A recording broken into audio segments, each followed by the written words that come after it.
ആളുകൾ ക്യൂ നിൽക്കുന്ന സമയത്തിന് വാങ്ങുന്ന പൈസയുടെ പേരാണ് പീക്ക് പീരീഡ് ചാർജ്. 17,500 കൊടുക്കാൻ ബാധ്യതപ്പെട്ടവൻ 54,000 കൊടുത്താൽ നിലവിളിക്കില്ലേ? നിവേദനം കൊടുക്കില്ലേ? ആണ്. നിലവിളിച്ചു, നിവേദനം കൊടുത്തു.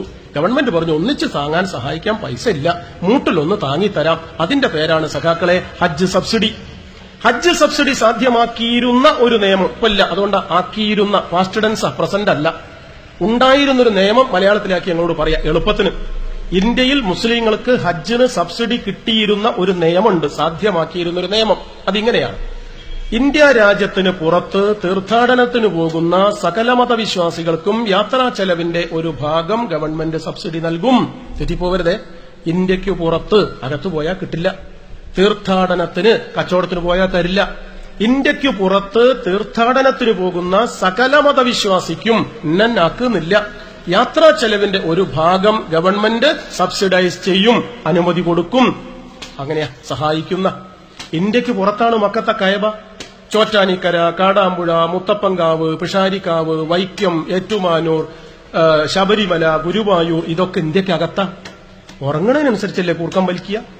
ഇന്ത്യക്കകത്തുള്ളതിന് പണമില്ലാന്ന്, ഇന്ത്യക്ക് പുറത്തുള്ളതിനെ പണമുള്ളൂ. എന്നാ പിന്നെ കിട്ടണോ വിചാരിച്ച് ഇതൊക്കെ കൂടി ഏർപ്പാടാക്കി വണ്ടിയും വിളിച്ച് പുറത്തേക്കാക്കാൻ കഴിയുമോ? പോക്കൊരു കുട്ടിക്ക് ചെരുപ്പ് വാങ്ങാൻ പോയി കളിയെടുക്കാനാവോ?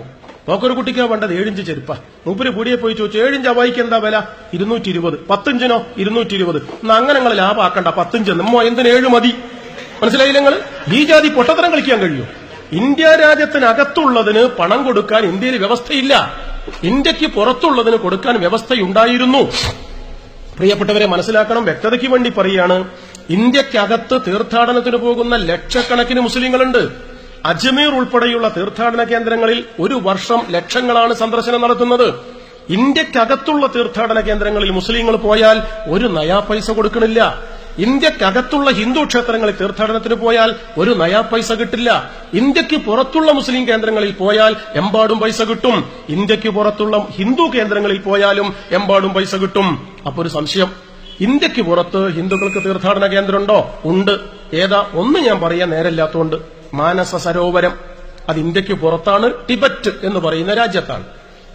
ശിവപുരാണം വായിച്ചാൽ അറിയാം, ശിവനൊരു യുദ്ധം കഴിഞ്ഞ് വന്നപ്പോൾ ചളിയും ചോരയൊക്കെ കൈ പറ്റിയപ്പം അന്ന് വാട്ടർ ടാപ്പൊന്നുമില്ല, ജോഗറിന്റെ ഒന്നും. അതുകൊണ്ട് തടാകത്തിൽ കൈ കഴുകിയതാ.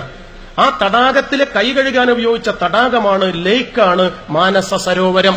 പുരാണം പറയുന്നത് അതിലൊരു തുള്ളി വെള്ളം അകത്തെത്തിയ 7 ജന്മത്തിലെ പാപം അപ്പം പ്യൂരിഫൈ ചെയ്യപ്പെടുന്ന, വിമലീകരിക്കപ്പെടുന്ന, അത്ര പ്രാധാന്യമുള്ളതാണ് ഹിന്ദുക്കൾക്ക് ഈ കേന്ദ്രം. കഴിഞ്ഞ വർഷം കേരളത്തിലെ 42 പേരടക്കം, കൃത്യമായി മനസ്സിലാക്കണം, കഴിഞ്ഞ വർഷം കേരളത്തിലെ 42 പേരടക്കം ഇന്ത്യക്കാരായ 10,042 ഹിന്ദു സഹോദരന്മാർ മാനസ സരോവരത്തിലേക്ക് തീർത്ഥാടനത്തിനു പോയി. പ്രിയപ്പെട്ടവരെ, 10,042 മാനസ സരോവര തീർത്ഥാടകർക്കും ഹജ്ജാജിമാരായ മുസ്ലിങ്ങൾക്ക് കിട്ടിയതുപോലെ ഹജ്ജ് സബ്സിഡി പോലെ ആനുകൂല്യം വാങ്ങിയിട്ടുണ്ട്, അനുഭവിച്ചിട്ടുണ്ട്, കിട്ടിയിട്ടുണ്ട്. സന്തോഷം. CPM-ന് ഞങ്ങൾക്കൊരു തർക്കമില്ല. മാനസ സരോവരത്തിലേക്ക് പോകുന്നത് പറയാത്ത, ഹജ്ജിന് പോകുന്നത് മാത്രം പുലമ്പി പറയുന്ന ശശികലയുടെ കുബുദ്ധി, കുറുക്കൻ കൗശലം, രാഷ്ട്രീയ ബോധം എത്രമാത്രം വികലമാണ് എന്ന് നിങ്ങൾ വിലയിരുത്തിയാൽ മതി. പോട്ടെ. ഇനി RSS പറയുന്നത് പോലെ മാപ്പിളയ്ക്ക് കൊടുക്കുന്നത് തെറ്റും ഹിന്ദുവിന് കൊടുക്കാതിരിക്കുന്നത് മോശവുമാണെങ്കിൽ, ഒന്ന് മുസ്ലിം പ്രീണനവും മറ്റേത് ഹിന്ദു പീഡനവുമാണെങ്കിൽ, എന്റെ ശശികല ടീച്ചറെ, 6 കൊല്ലക്കാലം ഇന്ത്യ രാജ്യം ഭരിച്ചില്ലേ RSS? അന്ന് നിങ്ങൾക്ക് കുറച്ചുകൂടായിരുന്നോ?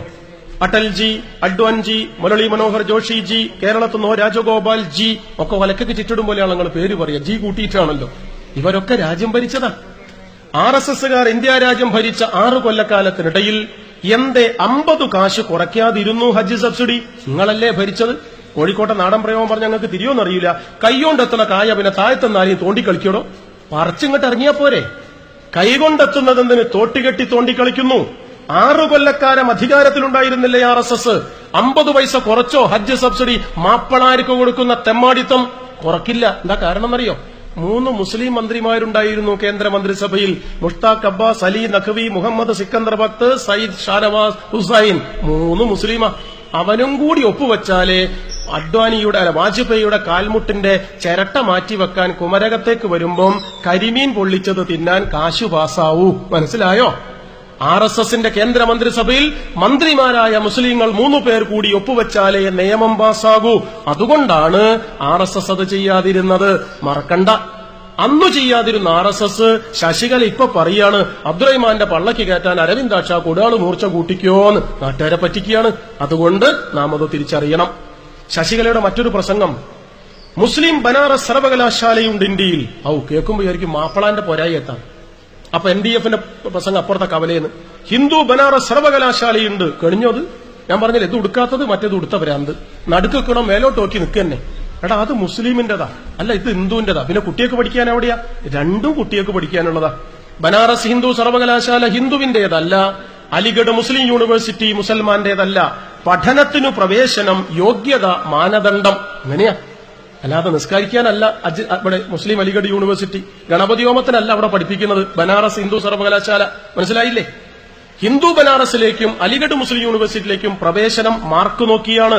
കഴിവ്, യോഗ്യത, അതാണ് മാനദണ്ഡം. ബീരാൻകുട്ടിയാജിന്റെ മോയന്താ മുസ്ലിം സർവകലാശാലയിൽ എടുക്കോ? ചവിട്ടി ഊര മുറിക്കും. എടുക്കൂല എംഫിലിന്. ത്രിവിക്രമൻ നമ്പൂതിരിപ്പാടിന്റെ മോന നല്ലോണം പൂണൂലൊക്കെ ഇട്ടുണ്ട്. 10ാം ക്ലാസ്സിൽ മൊയന്തായി തോറ്റോ ഏതാ? എടുക്കോ ബനാറസിലേക്ക്? ഹിന്ദു ആയിട്ട് കാര്യമില്ല, മാർക്ക് വേണം. ഇവിടെയാ പ്രശ്നം. ഇനി പേരാണോ നിങ്ങൾക്ക് കുഴപ്പം? ഒന്നില് മുസ്ലിം സർവകലാശാല, മറ്റതിൽ ഹിന്ദു സർവകലാശാല. അങ്ങനെ പേരുള്ളോണ്ടാ? അത് നേരത്തെ പറഞ്ഞ പോലെയാ. സുൽത്താൻ ബത്തേരി, ഗണപതി പട്ടണാക്കണ പ്രാന്തളകി പറയുക. കേരളത്തിലെ മുസ്ലിങ്ങളുടെ മെക്ക എന്ന് വിളിക്കുന്ന സ്ഥലമാണ് പൊന്നാനി. മുസ്ലിം മതത്തിലേക്ക് മറ്റു മതത്തിൽ നിന്ന് ആളുകളെ ചേർക്കാൻ ആധികാരികമായി അവകാശമുള്ള സ്ഥാപനം മൗനത്തുൽ ഇസ്ലാം സഭ നിൽക്കുന്ന സ്ഥലം. അത് ഞാൻ 3 ദിവസം അവിടെ പോയിരുന്നു. മതം മാറാനല്ല, ഒന്ന് പഠിക്കാൻ. മൗനത്തുൽ ഇസ്ലാം സഭ ഉൾപ്പെടെ നിൽക്കുന്ന കേന്ദ്രമാണ് മുസ്ലിങ്ങളുടെ കേരളത്തിലെ മെക്ക എന്ന അപരനാമധേയത്തിൽ അറിയപ്പെടുന്ന പൊന്നാനി. പൊന്നാനി നിയമസഭാ മണ്ഡലമുണ്ട്. പൊന്നാനിയിൽ MLA ഉണ്ട്. പൊന്നാനി MLAന്റെ പേരെന്താ? അബ്ദുറഹിമാൻ, അഷറഫ്, മുഹമ്മദ്, മുസാഫർ, മുജീബ്, മുനീർ അല്ല, സഖാവ് P. ശ്രീരാമകൃഷ്ണൻ. അൽഹംദുലില്ലാഹ്. അരിവാൾ ചുറ്റിക നക്ഷത്ര കമ്മ്യൂണിസ്റ്റ് പാർട്ടിയ ഹിന്ദുവാണ്. പറഞ്ഞു നോക്കിയാൽ മാർക്സിസ്റ്റുകാർക്ക് മതത്തിന്റെ മണ്ഡലം ഇല്ലട്ടോ. പോട്ടെ. കേരളത്തിലെ ക്ഷേത്രനഗരിയാണ് ഗുരുവായൂർ. ഹിന്ദുക്കളുടെ ഗുരുവായൂരപ്പൻ സ്വന്തം നിൽക്കുന്ന സ്ഥലം. ഗുരുവായൂർ മണ്ഡലമുണ്ട്. അവിടെ MLA ഉണ്ട്. എന്താ പേര്? മാധവ മേനോൻ, ചാത്തുക്കുട്ടിക്കുറുപ്പ്, ദാമോദരൻ നായർ, ത്രിവിക്രമൻ നമ്പൂതിരി അല്ല, സഖാവ് KV അബ്ദുൽ ഖാദർ. ഭഗവാനെ, നമ്മളെ പാർട്ടിയ അരിവാൾ ചുറ്റിക നക്ഷത്രം ചുവന്ന കൊടിയ. ഗുരുവായൂരിൽ അബ്ദുൽ ഖാദറാണ്, പൊന്നാനിയിൽ ശ്രീരാമകൃഷ്ണനാണ്. മതത്തിനല്ല വോട്ട്, മാർക്സിസ്റ്റ് പാർട്ടിക്കാണ്, മാനവികതയ്ക്കാണ്. മറക്കണ്ട, അതാ പ്രശ്നം. നിങ്ങളിങ്ങനെ പൊലമ്പുക നാട്ടുകാരെ പറ്റിക്കുക. RSSനും ഹിന്ദു മുസ്ലിം തീവ്രവാദികൾക്കും വേണ്ടത് തലച്ചോറല്ല, തലയോട്ടിയാണ്. അവിടെയാ പ്രശ്നം. ഞങ്ങളെ മതത്തിന് പുറത്താക്കി പടിയടച്ച് പിണ്ടം വെക്കുകയും ഫത്വ ചൊല്ലി പുറത്താക്കുകയും ചെയ്യുന്ന മുസ്ലിം, ക്രിസ്ത്യൻ, ഹിന്ദു തീവ്രവാദികളോട് ഞങ്ങൾ പറയട്ടെ, ദൈവം മനുഷ്യന്റെ സ്വകാര്യതയാണ്, വിശ്വാസം വ്യക്തിപരതയാണ്. ഇനി ദൈവമുണ്ടോ ഇല്ലയോ എന്ന ചോദ്യം പ്രസക്തല്ല. മട്ടന്നൂർ നഗരസഭയിൽ ആദ്യത്തെ പ്രമേയം ഭാസ്കരൻ മാഷ് അവതരിപ്പിച്ചത് ഇവിടെ നഗരസഭയിൽ ദൈവമുണ്ടോ ഇല്ലയെന്ന് പരിശോധിച്ചിട്ട് മതി ഒരു പാലത്തിന് പൈസ കൊടുക്കാൻ. അങ്ങനെയാ? നരസിംഹറാവു അങ്ങനെയല്ല, VMS അങ്ങനെയല്ല, കരുണാകരനും അങ്ങനെയല്ല, ഇവിടെ വന്ന ഉമ്മൻചാണ്ടി അങ്ങനെയല്ല. ഒരു ജനപ്രാതിനിധ്യ സഭകളിലും ദൈവമുണ്ടോ ഇല്ലയോ എന്ന ചോദ്യമില്ല. ഇനി ദൈവമുണ്ടോ ഇല്ലയോ എന്ന ചോദ്യം കമ്മ്യൂണിസ്റ്റുകാരോട് ചോദിച്ചാൽ ഞങ്ങൾക്ക് ഒരു ഉത്തരമുണ്ട്. സുചിന്തിതമായ, സുവ്യക്തമായ, സ്ഫടികതുല്യമായ ഉത്തരം. എന്താ ഉത്തരം എന്നറിയോ? ദൈവമുണ്ടോ ഇല്ലയോ എന്ന ചോദ്യത്തിന് കമ്മ്യൂണിസ്റ്റുകാരുടെ ഉത്തരം ഇതാണ്: മനുഷ്യൻ നിലവിളിയും ദൈവം തലോടലുമാണെങ്കിൽ. അങ്ങനെയല്ലേ പറയുക? മനുഷ്യൻ നിലവിളിയും ദൈവം തലോടലുമാണെങ്കിൽ. സംശയിക്കരുത് കേട്ടോ. മനുഷ്യൻ നിലവിളിയും ദൈവം തലോടലുമാണെങ്കിൽ ലോകത്തിലെ ഏറ്റവും പ്രധാനപ്പെട്ട ദൈവം ചെങ്കോടി പ്രസ്ഥാനമാണ്, കമ്മ്യൂണിസ്റ്റ് പാർട്ടിയാണ്. തർക്കിക്കേണ്ട, ചരിത്രം പഠിച്ചാൽ മതി. ഇതാണ് വസ്തുത. ഞാൻ പറഞ്ഞു വന്നത് ശശികലയുടെ പ്രസംഗ തീർന്നില്ല. ശശികല ഇതിനേക്കാൾ മുസീബത്തുള്ള ഒന്ന് പറയാറുണ്ട്. പെണ്ണുങ്ങൾ മാപ്പിളാര് പെരുകാണ്, ഹിന്ദുക്കൾ ചുരുങ്ങി ചുരുങ്ങി തീരുക. നിങ്ങളിങ്ങനെ DYFIയും കമ്മ്യൂണിസ്റ്റ് പാർട്ടിയായിട്ട് മുദ്രാവാക്യം വിളിച്ച് നടന്നോളി. ഓലങ്ങട്ട് മെക്കട്ട് കയറുമ്പോ അറിയാ പ്രസംഗ. ശശികലയുടെ പ്രസംഗ അത്. ഇത് കേട്ട് ഒരുത്തന്റെ നാട്ടിൽ കോഴിക്കോട്ട് പ്രസംഗിക്കുക. ഇങ്ങനെ പോയാൽ മുസ്ലിങ്ങളിൽ നിന്ന് മൂത്രമൊഴിച്ചാൽ ഹിന്ദുക്കൾ ഒലിച്ചുപോകും. എന്താ വാട്ടർ പൈപ്പോ? മനസ്സിലായിട്ടില്ല. പോട്ടെ. വേറൊരുത്തൻ പാത്തുമ്മ 10 പ്രസവിക്കുക, കല്യാണി 2.25. എന്നാ ഒരു 3 ഒപ്പിച്ച് പറയേണ്ടോ? 3 വള്ളയിലേക്കാ പിന്നെ കല്യാണി. ഹനുമാൻ ഗീറിലേക്ക് വിടാ ന്യൂട്ടർന്ന്. പക്ഷെ ഗീറ് മാറ്റുമ്പോൾ ക്ലച്ച് ഔട്ടുണ്ടല്ലോ. ഈ ഐക്കിനെ വർഷാപ്പാരം കൊങ്ങിപ്പോവില്ലേ? എന്താ ആലോചിച്ചത്? RSSന്റെ പ്രസംഗം അത്. കല്യാണി 2, പാത്തുമ്മ 10. അങ്ങോട്ട് വിടുകയാണേ. അതിശയോക്തിയും അതിപ്രസരവും ചായവും ചമൽക്കാരവും പൊടിപ്പും തൊങ്ങലും കല്ലുവച്ച കളവുകൾ കണക്കില്ലാതെ പറഞ്ഞ് പെരും നുണകൾ പെരുമഴ പോലെ പെയ്യിച്ച് നാട് മലീമസമാക്കുന്നു.